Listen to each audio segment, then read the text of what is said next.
লাব্বাইক আল্লাহুম্মা লাব্বাইক, এই পবিত্র ধ্বনি উচ্চারণে সাদা ইহরাম গায়ে জড়িয়ে হজযাত্রীরা এগিয়ে যাচ্ছেন পবিত্র গন্তব্যের পথে। দুনিয়ার সব ব্যস্ততা আর হিসাব নিকাশ পেছনে ফেলে আল্লাহর সন্তুষ্টি অর্জনের লক্ষ্য নিয়ে পবিত্র হজযাত্রায় পা বাড়াচ্ছেন তারা। এই যাত্রা আরও নিরাপদ ও স্বাচ্ছন্দ্যের করতে হজ ক্যাম্পে জোরদার করা হয়েছে নজরদারি ব্যবস্থা, বাড়ানো হয়েছে তদারকি। ষষ্ঠ দিনের মতো চলছে হজ যাত্রা। বৃহস্পতিবার 9টি ফ্লাইটে ৩,৫৫১ জন যাত্রী সৌদি আরবের উদ্দেশ্যে রওনা হবেন। প্রতিদিনের মতো হজ ক্যাম্পে ভিড় করছেন হাজারো মানুষ।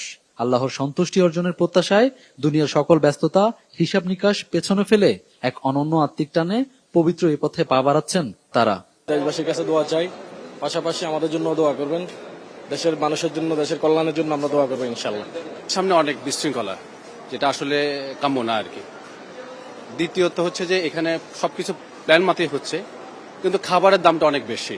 আমি আল্লাহর কাছে কোটি কোটি শুকরিয়া আদায় করি যে আল্লাহর ঘরটা আমি তওয়াব করার আল্লাহ সুযোগ করে দিছে। আশকোনা হজ ক্যাম্পে গতকালের অপ্রত্যাশিত চুরির ঘটনায় কিছুটা উদ্বেগ তৈরি হয়েছে যাত্রীদের মধ্যে। বিষয়টি বিবেচনায় নিয়ে নিরাপত্তা ব্যবস্থা আরো জোরদার করা হয়েছে, বাড়ানো হয়েছে নজরদারি।